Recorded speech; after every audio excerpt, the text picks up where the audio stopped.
The room was too cold for 10 in the morning. Not the sharp kind of cold that wakes you up, the kind that settles on your skin and tells you a decision has already been made. The glass walls had a thin fog on them, like the room was trying to hide what was happening inside. Julian Thorne slid the folder across the table without looking at me. He didn't even say my name at first. He looked at the board instead, smiling like he had just finished a product demo. Like this was something polished, something clean. Legacy drag, he said, tapping his silver presentation remote against the table. We're removing outdated bottlenecks and bringing in a modern integration partner. Then he glanced at me for half a second. Just enough to make it official. Eleanor Hayes, Director of Systems Integration and Vendor Continuity.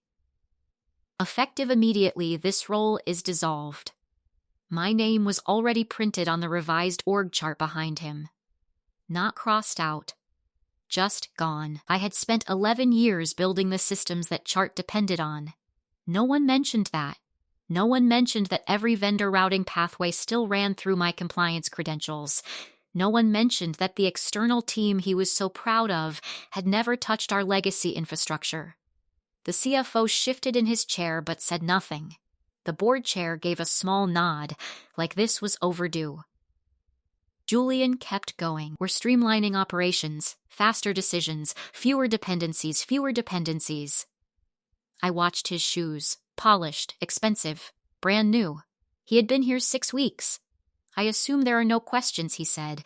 He didn't wait for an answer. He tapped his pen again, then looked at the CFO. Cancel her building access by noon. HR can handle the paperwork. No severance discussion, no transition period, just removal. If you've ever watched a company make a mistake so clean it almost looks intentional, you'll understand this moment. And if you want to see how badly this one ends, stay with me. Because what they did next wasn't just wrong, it was irreversible. I didn't argue. I didn't raise my voice. I didn't remind them that I had personally rebuilt the vendor continuity matrix after the Singapore collapse 3 years ago. I didn't mention the overnight calls, the compliance audits, the quiet fixes that kept their revenue stable while they chased headlines. I just reached for the folder. Can I have a copy of the meeting minutes for my records? I asked. Julian chuckled. Actually chuckled. Of course, he said, like I had asked for something small, something harmless. He thought I was documenting my exit. I was documenting his breach. I stood up slowly, smoothed my blazer, and picked up my canvas tote bag from the floor. The same one I had carried into 100 late-night recovery sessions. No one stopped me. No one said thank you. The blinking security terminal outside the room caught my badge as I walked past. Green light. Still active. For now. I stepped into the elevator alone. The doors closed with a soft click, sealing the room behind me like it had never mattered. The second I reached the lobby, I didn't leave. I sat on the marble bench across from the reception desk, opened my laptop, and pulled up a locked drive I hadn't touched in months. Everything was already mapped. Every trigger, every dependency, every clause tied to my role. They thought they had just removed a bottleneck. What they had actually done was pull the only stabilizing anchor out of a live system, and somewhere behind the polished glass and confident smiles, the countdown had already started. I wasn't leaving, I was activating the protocol. People like Julian love visible things, titles, announcements, new platforms, clean dashboards with bright metrics. I've never worked that way. For 11 years, I built what Stratos Global Operations actually ran on. Not the slides, not the press releases, the system underneath all of it. When I joined, we weren't a global company. We were a collection of regional contracts stitched together with outdated software and fragile vendor agreements. Every location ran on its own logic. Nothing synced. Nothing scaled. My title said Director of Systems Integration and Vendor Continuity. What it really meant was this: I made sure the company didn't break when it grew. I spent nights in server rooms that smelled like dust and hot plastic. I negotiated vendor SLAs that no one on the executive team ever read. I mapped routing pathways across 3 continents and built compliance layers that could survive audits most companies would fail in hours. I knew every primary fulfillment vendor by name. I knew which systems could talk to each other and which ones needed a bridge just to exchange a single data file. That bridge was me. Every time a new executive came in with a simplification strategy, I stayed behind and made sure their plan didn't collapse the actual business. I translated ambition into something that wouldn't break under pressure. I didn't get applause for that. I got stability. And stability doesn't trend well in boardrooms. The original CEO understood that. He wasn't loud, but he was careful. When he built Stratos, he knew the biggest risk wasn't competition. It was internal disruption, someone changing the wrong thing without understanding what it touched. So he tied my role directly into the company's operational backbone. Not publicly, quietly, through layered permissions, continuity designations, and legal alignments that most executives never bothered to explore. I had master access logs, vendor authentication chains, signed continuity affidavits that linked my authorization to critical system functions. If I approved something, it moved. If I didn't, it waited. Not because I was powerful, because the system was designed that way. Over time, people stopped asking how things worked. They just assumed they did, and I made sure they kept working. When a warehouse system failed in Berlin, I rerouted fulfillment through a backup node in under 3 hours. When a vendor in Texas nearly defaulted on a contract, I rebuilt the verification sequence overnight to keep shipments moving. When compliance gaps showed up in quarterly audits, I closed them before legal ever had to step in. I wasn't visible. I was necessary. Julian never saw any of that. He read a summary report, a neat, sanitized version of my work reduced to bullet points and cost centers. He saw manual oversight. He saw legacy processes. He saw a department that didn't fit his idea of modern. And because I didn't argue in meetings, because I didn't fight for attention, he assumed I was replaceable. Middleware. Support staff, something you swap out when you upgrade the system.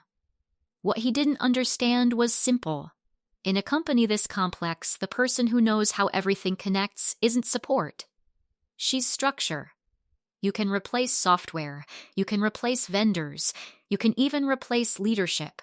But if you remove the one person who understands how all of it holds together without checking what breaks when she's gone, you're not modernizing, you're destabilizing. Julian didn't insult me by firing me. He exposed something far more dangerous. He proved he had no idea how the machine he was running actually breathed.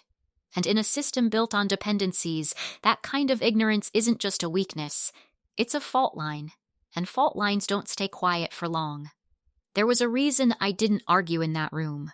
Not because I agreed, because I didn't need to. Stratos Global Operations wasn't just built on contracts and code. It was built on something older, quieter, and far less visible than anything Julian had presented on his slides. 12 years ago, before the company expanded beyond 2 regions, the original founder created a safeguard. He didn't trust growth. He trusted continuity. And he understood something most modern executives forget. Companies don't collapse because of outside pressure. They collapse because someone inside makes a decision without understanding what holds everything together. So he wrote a clause to stop that from happening. Not in the main charter. Not in the documents the board reviewed every quarter. He buried it inside an irrevocable corporate trust. A separate legal structure. Quiet. Independent. Untouched by executive reshuffling or board politics, it held 51% of Class A voting shares. Majority control. But it stayed dormant. Inactive. Invisible, unless a very specific breach occurred. I found out about it 6 years into my role, not through a meeting. Through a sealed document that came from an independent legal firm after I completed a full continuity audit. It wasn't an announcement. It was a confirmation. I had been designated as the continuity director. At the time, it didn't feel like power. It felt like responsibility. The clause itself was direct, almost cold in its simplicity. If a newly appointed CEO removed, demoted, or bypassed the designated continuity director without initiating a mandatory independent audit of operational impact, then the trust would activate. No voting required, no negotiation, no delay. The 51% controlling shares would automatically revert to the continuity director's assigned trust designation. Me. It wasn't emotional. It wasn't personal. It was structural. The clause didn't care who liked me. It didn't care about performance reviews, internal politics, or executive vision. It only cared about one thing. Did the company remove the person responsible for keeping the system stable without verifying what that removal would break? If the answer was yes, the system corrected itself. Julian never knew any of this. Why would he? The trust wasn't listed on standard cap tables. It didn't show up in onboarding materials. It wasn't part of the executive transition brief he probably skimmed on his first day. The only people who knew about it were the independent trustees and the person it protected. Me. When Julian slid that folder across the table and told the CFO to revoke my access, he wasn't just making a leadership decision. He was triggering a condition. A very specific, very expensive condition. The moment it received the order to terminate my credentials, the first clock started. Every system I was tied to would log the change. Every vendor pathway linked to my authorization would flag the disruption, and the independent trustee, the only party allowed to monitor the clause, would begin verification.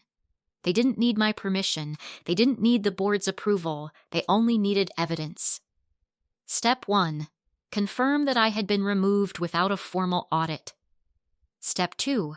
Confirm that my removal disrupted operational continuity. Both were already in motion. Julian thought he was acting fast. He didn't realize the system he stepped into had been designed to respond even faster. 48 hours. That's how long the trustee's standard verification process takes. 48 hours to review logs, validate the breach, and execute the reversion. Not propose it, not discuss it. Execute it. I had never planned revenge. I planned stability, but I understood the structure well enough to know that if someone ever ignored it, if someone ever decided that continuity was optional, the correction wouldn't be loud. It would be automatic. Julian made that decision in a glass room, holding a silver pen, with a room full of people nodding behind him. He didn't read the architecture, he read the optics. And now, somewhere outside that boardroom, a legal mechanism older than his entire strategy was already moving. The shares would shift. The vote would change. And the CEO who erased me would soon find himself reporting to the one person he thought he had removed. I didn't go home and break down. I didn't call anyone to vent. I went home and started documenting. There's a difference. Emotion fades. Documentation holds. My apartment was quiet when I walked in. Same clean desk, same closed laptop sitting exactly where I left it that morning. I set my canvas tote bag down, took off my blazer, and sat. Then, I opened everything. First, my access logs. Every system I touched recorded activity, timestamps, permissions, changes. I exported the full history and saved it into a secured folder. Not altered, not filtered, just clean raw data. Then I pulled the termination confirmation. The internal HR notice had already been processed, quick, efficient, almost proud of how fast they moved. No mention of an audit. That mattered. I cross-referenced the timestamp with the IT revocation request. Exact match. Good. Next, I opened the continuity designation letter. The original one. Signed years ago, stored in a locked drive with restricted access. I created a verified copy and attached a digital timestamp to confirm authenticity. Everything had to align. The trust didn't activate on emotion, it activated on proof. I drafted a governance inquiry. Formal, neutral, precise. No accusations, no tone, just facts. I addressed it to the independent trustee and outlined 3 things: my role as continuity director, the exact time of my removal, the absence of a mandatory independent audit. Then I attached the documentation. Logs, notices, credentials. I didn't send it immediately.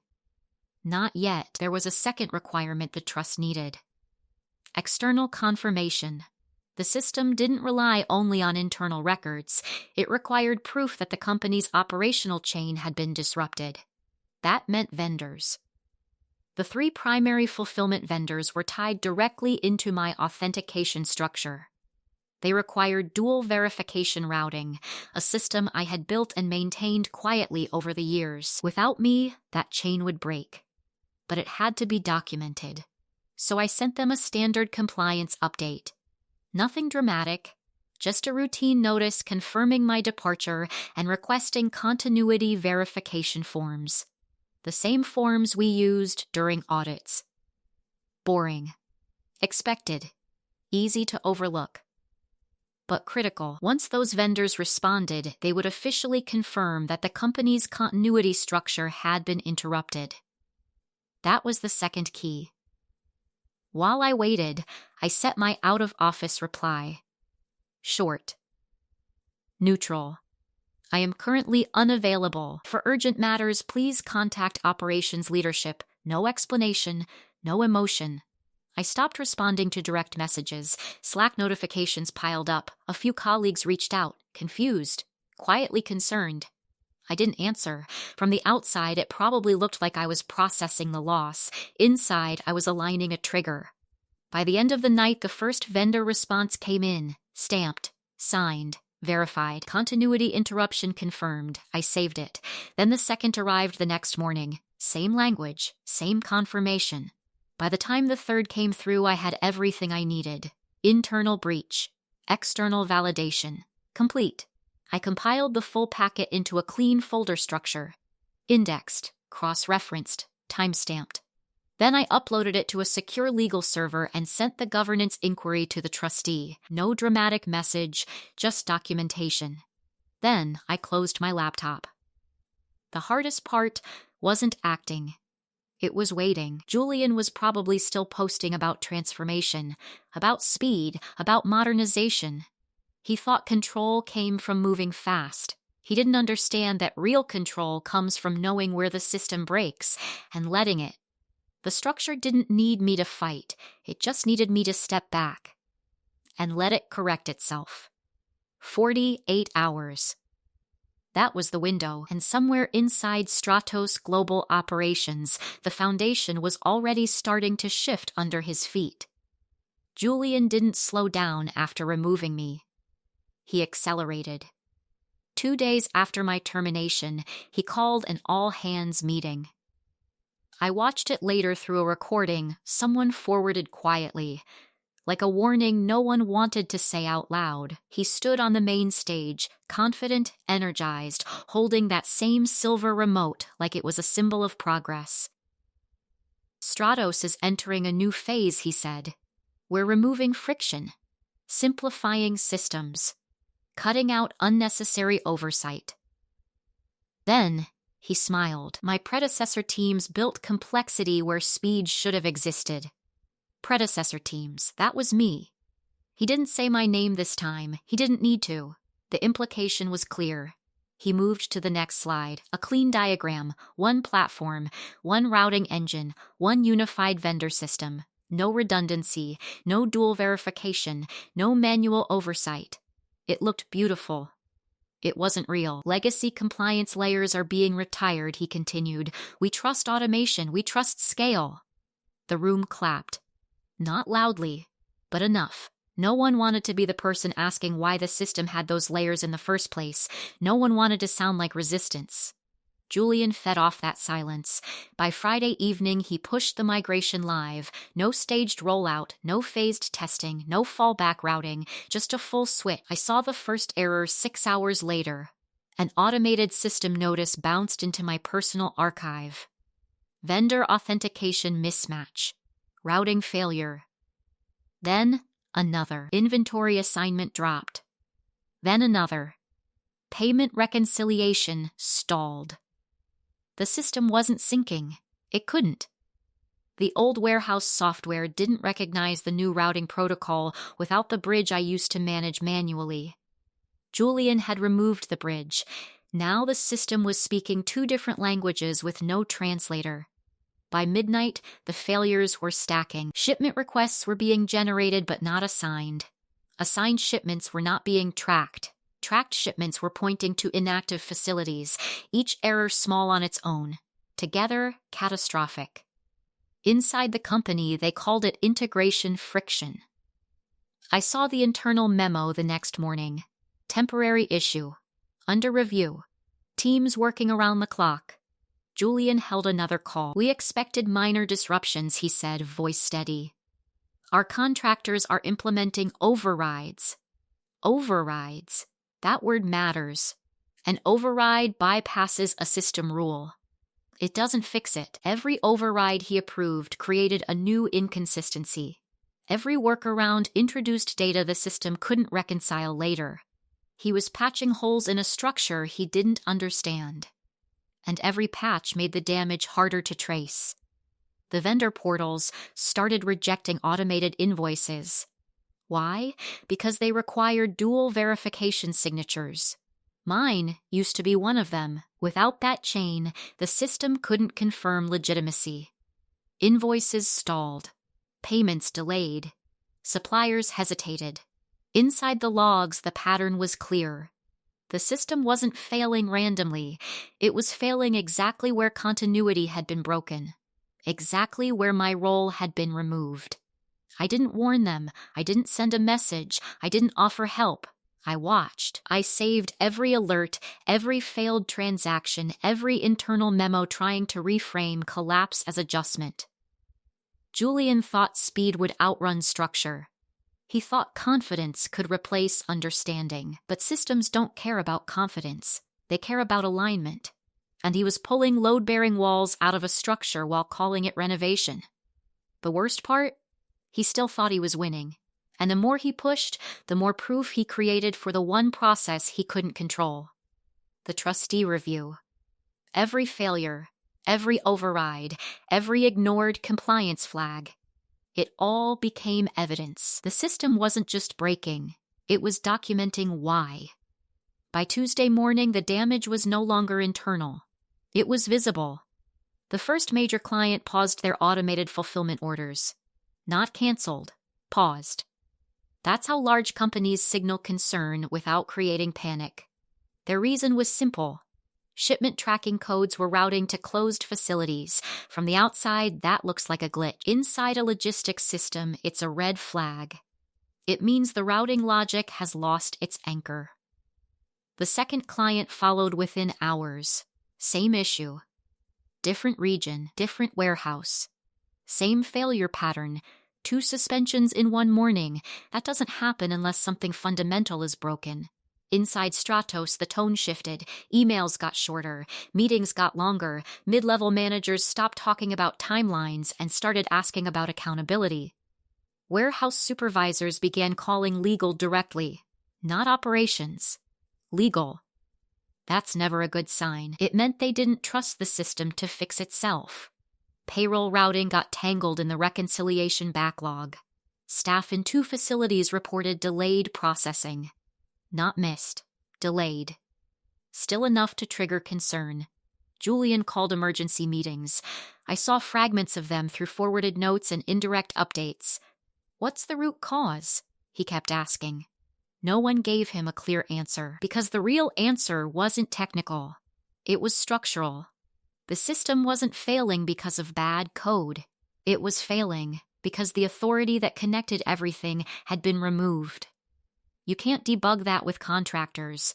You can't override it with budget. You can't fix it by working faster.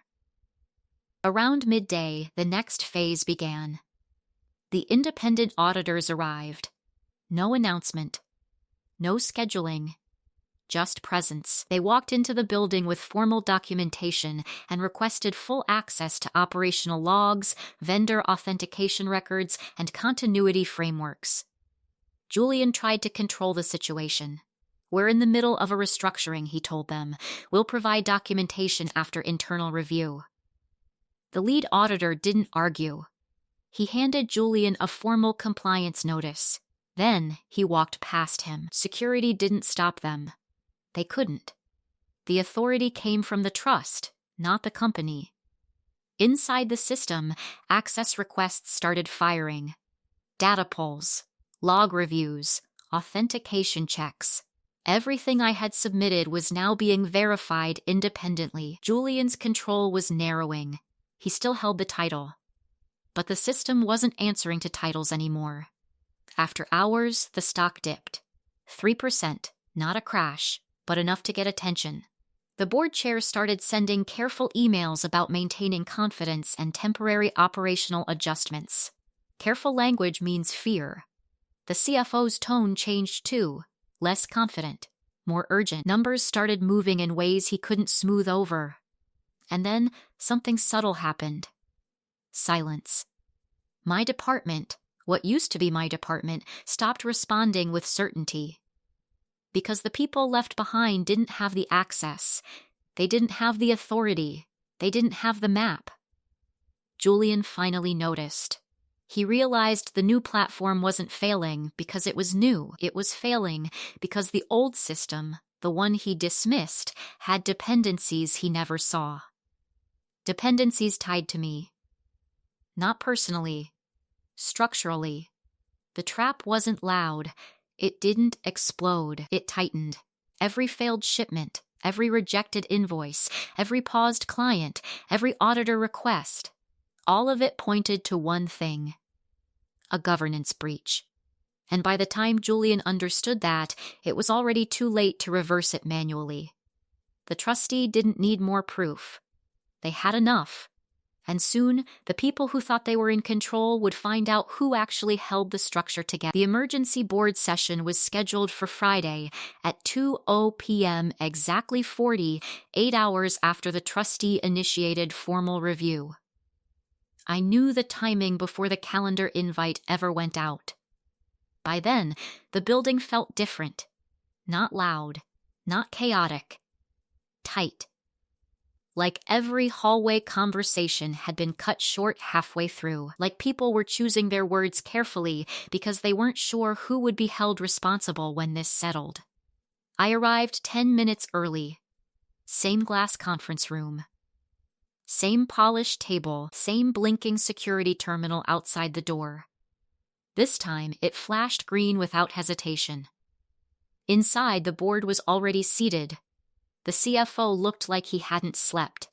His tie was slightly off-center, and his laptop screen was filled with numbers that refused to stabilize. The board chair sat upright, hands folded, eyes sharp in a way I hadn't seen before. The general counsel had a thick legal folder open in front of her, tabs marked, pages flagged, prepared. Julian stood near the screen, adjusting his slides, still composed, still confident.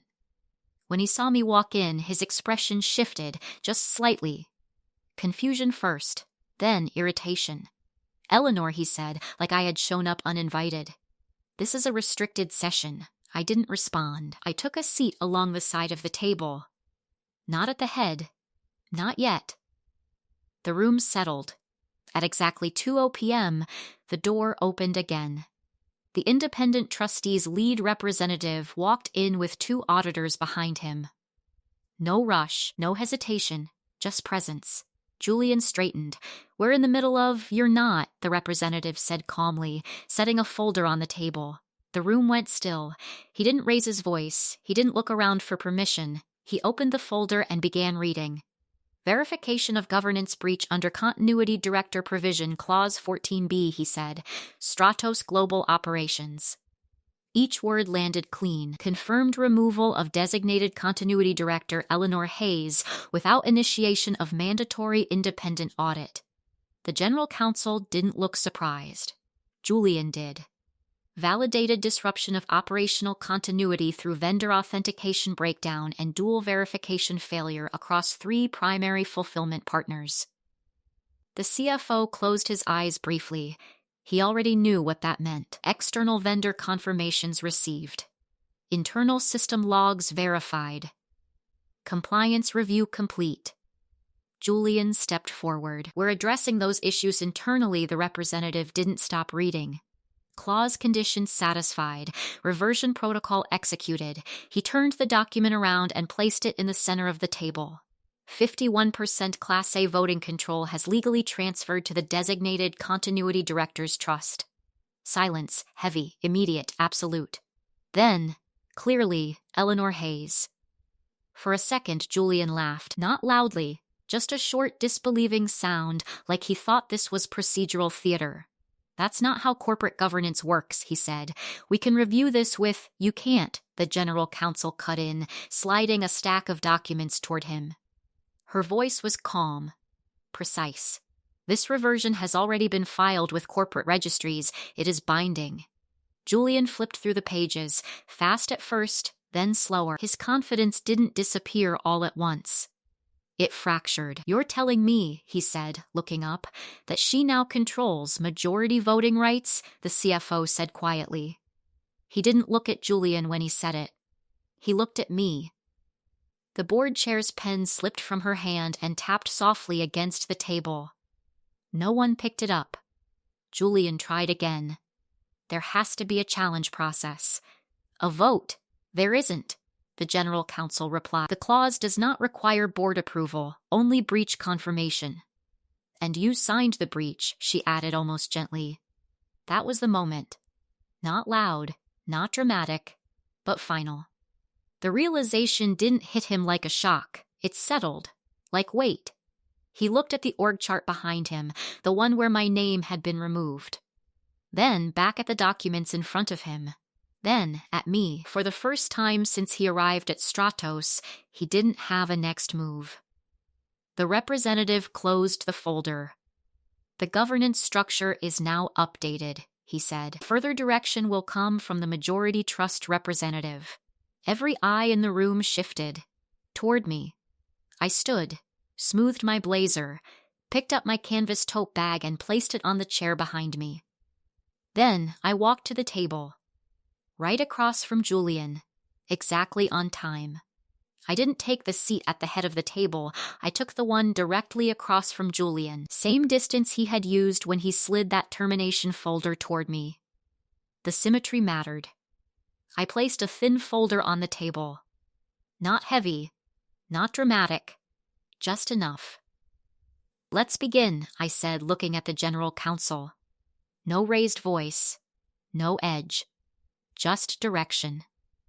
She nodded immediately, turning to a prepared set of documents. We'll initiate transition recording and update governance filings to reflect majority trust representation.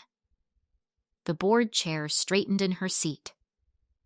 Eleanor, we appreciate. We can address appreciation later, I said, not unkindly. Right now we stabilize operations, no one argued. That was the shift.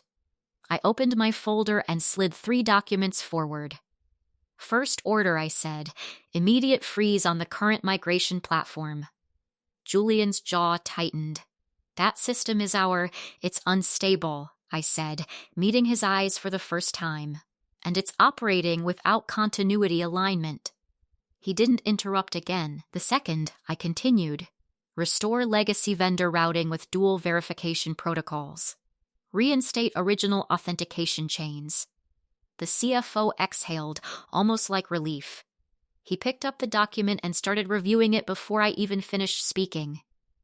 Third, I said, suspend all unauthorized compliance overrides. Every temporary patch introduced in the last 48 hours gets logged, reviewed, and either removed or formally integrated. The general counsel was already making notes. The board chair nodded slowly, absorbing each step. Then I placed the final document on the table, a formal executive performance review for Julian Thorne, I said. Effective immediately, pending legal and board alignment. Silence again, but this time it wasn't confusion, it was recognition. Julian stared at me, not with arrogance, not anymore, with understanding. "You're not taking my position," he said quietly. I shook my head once. "I don't need it." That was the truth. Titles didn't hold the structure together. Control did. And I already had it. "You'll remain in your role," I continued, "under compliance oversight. Any further strategic decisions will align with governance protocols." It wasn't a threat, it was a framework. He had two options: work within it, or be removed by a vote he could no longer influence. He chose silence, which, in that room, meant agreement. The board chair cleared her throat. "All in favor of immediate stabilization measures?" Every hand went up, even his after a second. The CFO signed the orders first. His pen moved quickly, like he wanted to anchor something before it slipped again. The general counsel followed. Then the chair. Process restored. Control reestablished. 3 hours later, I stepped back into the elevator. Same doors, same quiet hum. The marble lobby reflected the afternoon light, just like it had that morning. But nothing about the structure behind it was the same. I walked past the blinking security terminal, my badge scanned. Green, no hesitation. Outside, the air felt clear, not lighter, just correct. I paused at the door for a second, hand on the handle. I had never wanted to run the company. I just needed it to work the way it was built to. Behind me, it did. I stepped out onto the street, adjusted my coat, and let the door close without looking back. If you've ever been underestimated in a room that depended on you, you already know how this feels. And if you stayed until the end, you understand something they didn't. Structure always remembers who holds it together.